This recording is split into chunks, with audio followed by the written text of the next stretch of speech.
섬김의 예배라는 제목으로 하나님 말씀 전하도록 하겠습니다. 톨스토이의 소설 세 가지 질문이라는 소설에서는 세상에서 가장 중요한 세 가지가 무엇인가라는 질문을 우리에게 던지고 있습니다. 첫 번째 질문은 세상에서 가장 중요한 시간은 언제인가? 두 번째는 가장 중요한 사람은 누구인가?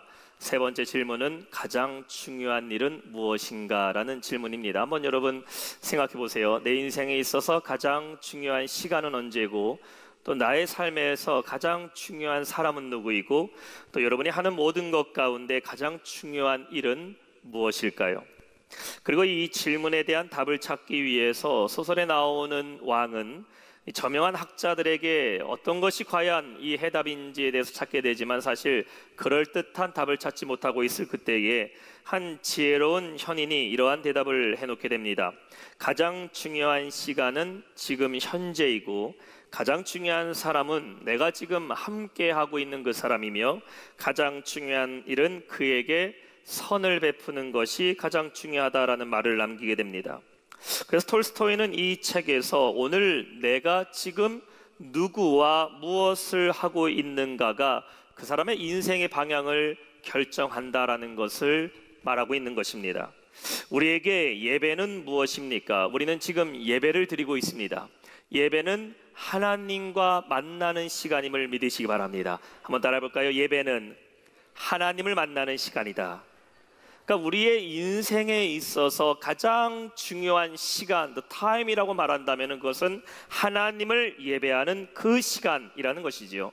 요한복음 4장 24절에 말씀합니다. 하나님은 영이시니 예배하는 자가 영과 진리로 예배할지니라. 따라서 예배라는 것은 영이신 하나님을 우리가 만나는 시간입니다. 우리가 누군가를 만난다라고 말을 한다면요, 인격 대 인격으로, 사람 대 사람으로 만남을 갖게 되지요. 친구를 만나고 가족을 만나고 혹은 내가 누군가를 비즈니스적으로 만나든지 간에 사람을 만날 때는 다 목적이라는 것이 있습니다. 그래서 모든 만남에는 관계성이 있다라는 것이에요. 관계가 없는 사람, 이 사람을 만나야 될 이유가 없는 사람은 사실 내가 그 사람과 마주친다 하더라도 내가 이 사람 만났다라고 말하지 않는 겁니다. 예를 들어서 여러분이 아파트의 엘리베이터 안에 다른 사람과 엘리베이터를 탈 때가 있고, 혹은 버스나 지하철을 타게 되면은 여러 승객들과 함께 차를 타게 되지만 그 함께 탔던 사람을 내가 만났다라고 말하지는 않습니다. 왜냐하면 만남이라는 것은 관계를 통해 만나게 됐다라는 것이죠. 그런데 우연히 버스를 탔는데, 지하철을 탔는데, 어떤 건물에 엘리베이터를 탔는데 내가 잘 알고 있는 사람을 그곳에서 만나게 됐어요. 아유 어디 가시냐고, 어떻게 지냈냐고 하면서 오래간만에 서로 이야기를 나누게 되면 그때 우리는 뭐라고 얘기합니까? 그 사람을 만났다라고 말을 합니다. 그렇다면 예배를 통하여 하나님을 만난다라는 것은 과연 무엇을 의미하는 것일까? 우리가 하나님을 눈과 눈으로, 우리의 육신의 눈으로 하나님의 형체를 보는 만남을 하는 것은 아니지만 우리는 어떻게 하나님을 만나게 되는 거예요? 우리는 영으로 하나님을 만나게 됨을 믿으시기 바랍니다. 영으로 예배를 통해 하나님과 소통하는 것이고, 영으로 하나님의 은혜와 역사를 경험하는 것이 바로 예배라는 것입니다. 그래서 모든 예배는 어떤 예배가 돼야 됩니까? 따라합시다. 영적 예배가 돼야 된다. 그리고 영적 예배만이 진정으로 하나님을 만나는 예배가 될 수 있다는 것이죠. 따라서 성도가 하나님을 가장 가까이에서 만날 수 있는 방법이 무엇일까? 우리는 예배를 통하여 예배 시간에 하나님을 가장 가까이에서 경험하게 되고 하나님을 가장 가까이에서 우리가 만나게 될 줄로 믿습니다. 또한 예배라는 것은 무엇일까? 이사야서 43장 21절에 말하고 있어요. 이 백성은 내가 나를 위하여 지었나니 나를 찬송하게 하려 함이니라. 영어 성경 보니까 They might declare my praise라고 얘기하고 있어요. declare라는 것은 선언하다, 드러내다 라는 것을 의미하고 있어요. 원어로는 사파라는 단어로 기록합니다. 알리다, 기록하다, 보고하다라는 것이에요. 하나님이 백성을 만드신 목적, 하나님이 우리를 부르신 이유가 무엇일까? My praise, 나를 찬송하게, 하나님을 경배하고 하나님의 이름을 드러내고 나타나기 위해서 우리를 선택하셨음을 믿으시기 바랍니다. 그렇다면 성도의 삶에 있어서 앞서 톨스토이가 질문했던 이 세 가지 질문을 던진다면은 우리에게 가장 중요한 시간과 우리가 가장 중요한 사람과 우리가 하는 모든 것들의 가장 중요한 일은 무엇일까? 우리는 하나님을 예배하는 지금 이 순간이 우리에게 가장 중요한 순간임을 믿으시기 바랍니다. 왜냐하면 예배를 통해 우리는 하나님을 만나게 되고 이 1시간에 2시간의 예배일지 몰라도 이 예배를 통하여 하나님은 우리에게 말씀하시고 역사하심을 믿으시기 바랍니다. 어떤 예배가 가장 은혜로운 예배일까? 물론 예배라는 것이 여러 가지 기능들과 여러 가지 준비되어야 될 것들이 있겠죠. 화려한 조명이 될 수도 있고 음향이 될 수도 있고 무대가 될 수도 있고 뭐 음악도 있을 수 있겠지만 이러한 것이 우리에게 진짜 은혜를 주는 예배가 아니라 내 안에 오늘도 하나님을 예배한다라는 그 간절함이 크면 클수록 오늘 내가 드리는 그 예배는 가장 은혜로운 예배임을 믿으시기 바랍니다. 내가 오늘 예배하면서 하나님의 은혜를 얼마나 사모하며 나왔을까? 마치 예배하는 사람은 사랑하는 사람을 만나는 것과 같아요. 요즘이야 뭐 마음만 먹으면 우리가 얼마든지 연락할 수 있고 아무리 멀리 떨어져 있어도요 전화로도 연락할 수 있고 화상통화도 할 수 있고 또 우리나라도 보면은 이제는 다 고속철도라든지 비행기도 공항들이 다 돼 있어서 하루 이내에 가지 못할 곳이 없이 다 연결되어 있지만 사실 우리가 과거에는요 누구를 만난다던가 연락한다라는 것은 쉬운 일이 아니었습니다. 휴대폰 없던 시절 여러분 한번 생각해 보세요. 사실 우리가 이 휴대폰을 갖고 지낸 지가 그렇게 오래된 게 아닙니다. 20년 뭐 조금 더 넘었겠죠. 휴대폰 어떤 시절에는 우리가 어떻게 했어요? 공중전화 박스에서 전화를 할 때도 있었어요. 저도 군 생활할 때 이렇게 편지, 요즘 군대 갔더니요 군인들이 다 전화하더라고요. 휴대폰으로 사진 찍어서도 보내고. 그런데 예전에는 이렇게 편지를 썼어요. 그래서 국군 편지도 쓰고 우표를 사서 붙여서 보고 싶은 사람에게, 사랑하는 사람에게 편지도 이렇게 주고받고 이렇게 했습니다. 내가 그렇게 서로 주고받다가 보고 싶은 사람을 만나게 되던 날, 그때는 여러분 감정이 어떻습니까? 오랫동안 기다렸던 그 사람, 기다리면 기다린 만큼요 보고 싶은 마음은 더 커진다라는 것이에요. 저도 저희 사모의 얼굴을 언제 처음 봤냐면요, 제가 서로 연락하고 지낸 지 3년 만에 만나게 됐어요. 미국에서 처음 3년 만에 만났습니다. 어떻게 목사님 사모님과 만났냐고 여러분 이 시간 물어보지 마세요. 얘기가 하도 길기 때문에 설교 시간 다 얘기할 수 없습니다. 3년 동안 서로 이메일만 주고받았어요. 그 당시에 이메일 주고받고, 그때는 뭐 휴대폰도 없었던 시절이었기 때문에 이메일로 사진도 주고받고, 저는 한국에 있고 저희 사모는 미국에 있는데 이렇게 이메일 주고받다가요 연락한 지 3년 만에 처음 만났습니다. LA 공항에서 이제 저희 사모를 제가 공항에서 기다리고 저희 사모가 탄 비행기가 도착했다는 소식이 듣고 저 에스컬레이터를 딱 타고서 어떤 아름다운 여인이 점점 내려오기 시작하는데 마치 무슨 영화에서 본 것처럼 그냥 플래시가 이렇게 터지면서 그때 저희 사모를 만났던 그 감격의 순간, 뭐 여러분 저만 그랬겠습니까? 여러분이 사랑하는 사람과 만났던 그 순간들은 다 그렇죠. 저는 지금도 들어갈 때도 그런 마음인 줄 믿습니다. 왜 웃으시는 거예요? 예배는 어떤 예배가 가장 은혜로운 예배일까? 내가 오늘 하나님을 만난다라는 그 기대감이 얼마나 있느냐. 하나님, 내가 오늘 하나님을 예배하러 나왔을 때에 하나님, 내가 진짜 하나님 만나고 싶었어요. 우리 안에 그 갈망이 크면 클수록 그날 드리는 예배는 감격적인 예배가 되는 거예요. 오늘날 사람들 안에 잃어버린 것이 있다면 그것이 뭡니까? 갈망입니다. 갈망, 갈급함이에요. 풍요로운 삶에서는 갈망이 없습니다. 어려웠던 시절에는 보세요, 배고픔을 해결하는 것만은 좋겠다는 그런 갈급함이 있었어요. 간절함이. 먹고 사는 문제가 가장 중요한 문제였습니다. 여러분들, 저는 아니었지만 저보다 연배가 많으신 어르신들, 젊은 날에 혹은 어린 시절에 생각해 보세요. 그때는요 먹고 사는 문제가 가장 중요한 것이었어요. 뭐 누리고 즐기고 이런 거 바라지도 않았습니다. 오늘 뭐 먹고 살아야 될지, 우리 가족들 뭐 먹여 살려야 될지, 먹고 사는 문제가 가장 갈급했어요. 그런데 요즘은요 보세요, 먹고 사는 문제로 간절하고 허덕이는 사람 누가 있습니까? 아파트만 가도 맨날 분리수거하는 쓰레기들 보세요. 얼마나 많이 나옵니까?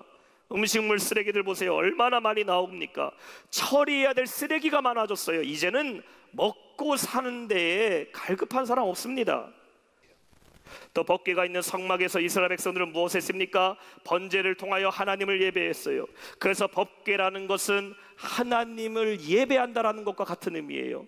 이러한 법궤를 다윗은 자신의 성으로 모셔드리기 위해서 계속해서 노력하게 됩니다. 번번이 실패하게 돼요.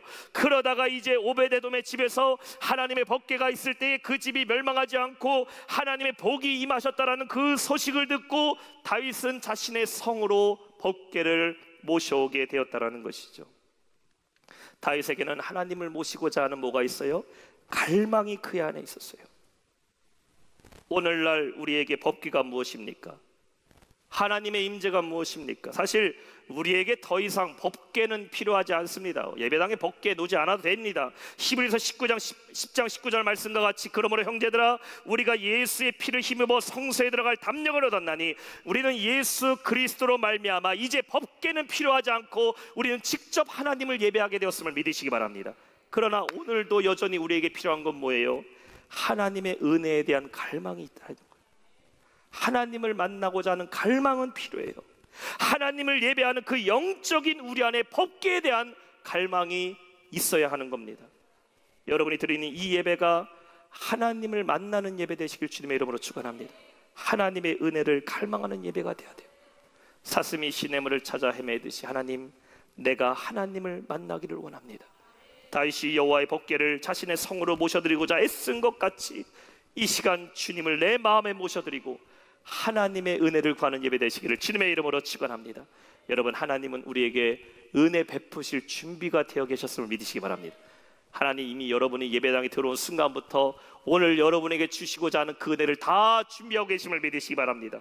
문제는 내가 하나님의 은혜를 갈구하지 않으면, 구하지 않는다면, 갈망하지 않는다면 아무리 하나님 안에 넘치는 은혜가 있어도 우리는 그걸 누리지 못하는 거예요.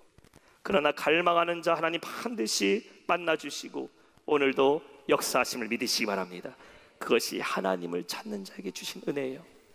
하나님을 갈망하는 예배자가 되는 우리 모두 성도 되시기를 주님의 이름으로 축원합니다. 두 번째는 무엇일까? 힘을 다하는 예배. 따라합시다. 힘을 다하는 예배. 14절 말씀 우리 한번 한 목소리 읽어볼까요? 14절 말씀 시작. 다윗이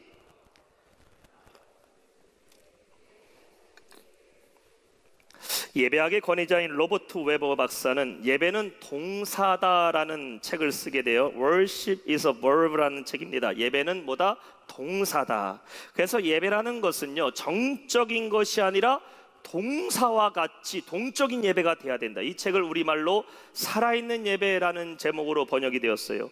그래서 이 책에서는 예배에 대한 8가지 원리를 제시하게 됩니다. 예배는 무엇일까? 예배는 그리스도를 축하하는 것이다. 예배는 그리스도의 사건을 말하고 행동하는 것이다. 예배 중에 하나님은 말씀하시고 역사하신다. 예배는 의사 전달의 행위이다. 우리가 하나님께 말씀하고 하나님의 음성을 듣는 것이고, 예배 중에 우리는 하나님에게 그리고 서로에게 응답을 하게 된다. 예배는 하나님의 백성 모두가 함께 드려야 된다. 예배는 모든 피조물이 함께 예배에 참여해야 된다. 또 예배는 삶의 방식으로서의 예배가 돼야 된다라고 말하게 됩니다. 그래서 우리가 예배를 드린다라는 것이 단순히 그냥 예배당에 앉아서 가만히 앉아서 침묵하고 아무런 반응을 하지 않고 드리는 예배는 예배가 아니라는 것이에요. 우리가 예배가 정적인 예배가 있고 동적인 예배가 있는 게 아닙니다. 오늘도 우리가 주일날 예배 드리고 있지만 앞서서 우리 말씀을 듣기 전에 우리 찬양단이 찬양을 했어요. 여러분, 찬양단 찬양할 때 같이 부르셨어요? 듣기만 하셨어요? 되게 어려운 질문들이었어요. 찬양단 우리 이성주 목사님 또 우리 그레이스 찬양팀의 월십 인도할 찬양 인도할 때 같이 부르셨어요? 가만히 듣기만 하셨어요? 같이 부르셨어요. 박수 친다 할 때 어떻게 하셨어요? 박수 치셨어요. 기도할 때 여러분 기도 안 하고 눈 뜨고 계셨어요? 기도하셨어요? 기도했어요. 예배는 뭐예요? 예배는 동적인 겁니다. 가만히 묵상하고, 자, 모든 회중들은 다 가만히 계시시오. 절대 움직이면 안 됩니다. 말도 하지 마십시오. 큰 소리 내지 마십시오. 박수 치면 안 됩니다. 가만히 다 계시고 내가 하는 말만 들으시오가 아닙니다.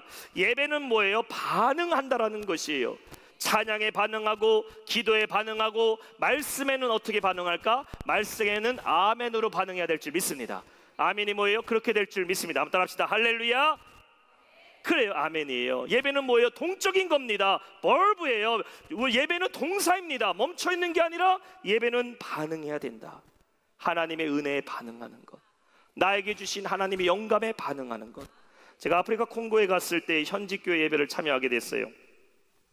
창고 같은 건물입니다. 사이즈는 그래도 상당히 큰데 뭐 우리처럼 이렇게 조명이나 에어컨 시설이나 이렇게 인테리어가 돼 있지 않아요. 그냥 벽돌로 쌓은 창고 같은, 그냥 구멍이 펑펑펑 뚫린 그런 창고 같은 곳에서 예배를 드리는데 수천 명이 앉아서 예배를 드리게 됐습니다. 현지인들 앉아있고, 벌써 저 입구까지 들어가지 못하신 분들은요 바깥에 의자 놓고 앉아있고, 저 뒤에 서서 한국에서 이 동양 사람 목사가 왔다는 거 보고서 온 동네 사람이 다 구경하러 왔어요.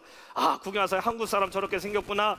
자기들은 다 얼굴이 까만데 저 사람 참 얼굴이 노랗게 생겼네. 그래서 저를 한참 구경을 합니다. 그래서 현지 교회에서 예배를 드리는데 아침 10시 시작된 예배가 몇 시에 끝났을까? 우리가요 보통 9시 예배 시작하면 제가 웬만해서는 10시에 끝내드리는데 아침 10시에 예배 시작하니까 오후 2시에 끝났어요. 보통 우리가 한 2시간이면 많이 한 것 같아요. 오후 2시에 예배 끝났어요. 제가 설교하는 시간만 사람들이 앉아있고요, 10시부터 오후 2시까지 찬양할 때부터 축도할 때까지 이 아프리카 분들 찬양한 예배하는데 얼마나 춤을 추기 시작하는지. 처음에 찬양할 때부터 벌써 이 아프리카 사람들 춤을 추기 시작합니다. 비트가 틀려요. 우리는 그래도 정박인데 이 사람들 아주 엇박으로 막 추기 시작합니다. 헌금 시간도요 그냥 조용하게 헌금 드리는 게 아니에요. 저는 아주 놀랐어요. 헌금 시간 됐다고 오퍼링 시간이라고 얘기하니까요, 이 앞에 있는 사람들부터 쭉 일렬이 되었고요, 예배당을 한 바퀴 쑥 돕니다. 회중들은 다 서서 찬양하고 있고, 앞에 있는 사람부터 차례대로 예배당을 한 바퀴 싹 돈 다음에 앞에 이렇게 헌금 바구니 함이 있어요. 거기다가 예물을 드리는 거예요. 모든 사람들이 다 일어나서 일렬로 일단 한 바퀴 찬양하며 돈 다음에 예물을 드리는 모습을 보면서 제가 충격을 받았어요. 물론 문화적 차이가 있겠죠. 아프리카 사람들 흥이 있고 춤 좋아하고 노래 좋아하고, 근데 그들의 예배에서 제가 무엇을 느끼냐? 살아있다라는 것을 느꼈어요. 이게 중요한 거 아닙니까? 어떤 예배를 드리면요 아무런 마음의 감동이 일어나지 않아요. 죽어있는 예배가 있는가 하면은 그냥 예배를 드리는데도 그 안에 살아있음을 느끼는 예배가 있어요. 살아있음을 느끼는 예배. 많은 사람들이 모여있다고 살아있는 것이 아니라 드리는 사람들의 마음이 얼마나 열려있는지, 여러분 우리 예배가 살아있는 예배 되어야 될 줄 믿습니다. 왜 그래요? 우리가 예배하는 하나님은 어떤 하나님이다? 살아있는 하나님이심을 믿으시기 바랍니다. 우린 살아계신 하나님을 예배하는 것 아닙니까? 믿습니다. 예배를 위해서 우리가 예물을 준비해요. 헌금은 누구에게 드리는 겁니까? 교회에게 드리는 게 아닙니다. 헌금은 무슨 구제나 사회에 좋은 일을 기부하는 게 아닙니다. 예물은 누구에게 드리는 것이다? 하나님께 드리는 거예요. 헌금은 누가 받아요? 하나님이 받으시는 거예요. 저도 예물을 정성껏 누구에게 드려요? 하나님께 올려드려요. 하나님께 올려드리고 하나님께 축복을 내가 구하는 겁니다. 그래서 우리는 예배 때마다 어떻게 해요? 예물을 정성을 다해서 헌금을 올려드리는 겁니다. 왜? 여러분 생각해 보세요. 왜 헌금을요 봉투에 엠블럽에 담아드립니까? 봉투를 것은요 그냥 분별하는 게 아닙니다. 여러분 앞에 있는 헌금 봉투는요 정성을 의미하는 거예요. 정성. 시장 가서 콩나물 하나 사는데요 봉투에 담아서 5,000원 줍니까? 시장 아줌마한테? 아닙니다. 주머니에서 그냥 돈 잡아서 아줌마 얼마예요? 3,000원. 그러면 아 여기 500원짜리도 있고 100원짜리도 있고 1,000원짜리 2개 있네. 꼬깃꼬깃한 거 아줌마 손에 쥐어주고 콩나물 하나 시금치 한 단 받아오는 겁니다. 절대 봉투에 담아주지 않아요. 근데 부모님한테 용돈을 드린다, 내가 누군가에게 좋은 분한테 선물로 드리는데 주머니에서 해갖고 500원짜리도 있고 100원짜리 있고 이렇게 드리는 사람이 있습니까? 없습니다. 봉투에 담아서 드려요. 봉투라는 거 하나는 10원짜리도 안 되고 봉투 하나는 5원짜리도 안 되지만요 봉투가 의미하는 게 뭡니까? 정성을 의미하는 거예요. 정성. 헌금은 누구에게 올려드려요? 하나님께 올려드리는 것이기 때문에 우리는 봉투에 담아 올려드리고, 오늘날 우리가 편의에 맞게 온라인으로도 헌금하지만 우리가 드려지는 그 마음의 정성은 동일하다라는 것이에요. 예물은 하나님께 정성을 다해 올려드리는 것. 또한 다윗이 어떻게 합니까? 14절 말씀을 보세요. 다윗이 여호와 앞에 힘을 다하여 춤을 추는데 그때 다윗이 배 에봇을 입었더라. 다윗이 춤을 추는데 어떻게 춤을 춰요? 힘을 다해 춤을 췄다. 영어 성경 보니까요 All his might라고 얘기하고 있어요. might. 힘을 다한다는 것이 저는 무슨 strong 혹은 힘을 다한다는 것이 파워라는 단어로 기록한 줄 알았는데 아닙니다. might. 이게 무슨 말입니까? 육신의 힘뿐만 아니라 그의 능력과 권능과 지위와 그 다윗의 모든 위치를 다 의미하고 있는 단어예요. 하나님을 찬양하는 저 다윗의 모습을 보니까요, 그가 하나님께 힘을 다하여 춤을 추는 것뿐만 아니라 그 왕의 체면도, 왕의 지위도, 다윗이 이스라엘의 왕 아닙니까? 왕의 지위도, 왕의 능력도 하나님께 다 내려놓는 예배를 드렸다라는 것이에요. 오늘 우리가 하나님을 예배할 때 어떻게 예배해야 될까? 무엇이 하나님을 섬기는 예배, 무엇이 하나님을 찬양하는 예배가 될까? 여러분, 힘을 다해 예배하는 성도 되시길 축원합니다. 따라해볼까요? 힘을 다해 예배하자. 예배하는 그 시간만큼은 내가 하나님 앞에 1대1로 서는 거예요. 모든 걸 다 내려놓고 예배하는 겁니다. 예배할 때 주변 사람 의식하지 마세요. 내 앞에 사람, 내 뒤에 사람 어떻게 예배하나? 내가 찬양하는 거 쳐다보고 있나? 내가 기도하는데 내 기도 소리를 듣고 있는 건 아닌가? 의식할 필요 없습니다. 예배는 오직 하나님만 받으시고 하나님만 영광 돌리는 예배, 하나님만 의식하여서 최선을 다하는 예배 드리는 성도 되시기를 주님의 이름으로 축원합니다. 그래서 제가 다녔던 침례신학대학교에 교회 음악과에 가면 이런 문구가 있었어요. 최고의 하나님을 최선의 예배로 드리자. The best worship to the best God. 따라합시다. 최고의 하나님께 최선의 예배를 드리자. 힘을 다해 예배를 드리는 성도 되시기를 주님의 이름으로 축원합니다. 마지막 세 번째, 함께하는 예배. 따라합시다. 함께하는 예배. 오늘 15절이에요. 다윗과 온 이스라엘 족속이 즐거이 환호하며 나팔을 불고 여호와의 궤를 메어 오니라. 예배는 어떻게 드려야 될까? 예배는 함께 할 때 하나님이 기뻐하심을 믿으시기 바랍니다. 우리가 함께 하나님을 찬양하고 함께 기뻐하고 함께 기도하고 함께 은혜를 나누는 것이 올바른 예배의 모습이에요. 그래서 광야길을 걸어갈 때 하나님이 뭘 만드셨어요? 성막을 만드셨어요. 성막을 만드신 목적이 뭐예요? 온 백성이 하나님을 예배하기 위함입니다. 하나님은 모세만의 예배를 받지 않으셨어요. 모세야 너만 예배하면 돼요, 이스라엘 백성들을 예배하지 않아도 돼, 이게 아닙니다. 하나님은 모든 이스라엘 백성이 하나님을 예배하기를 원하셨어요. 오늘 15절 다시 보세요.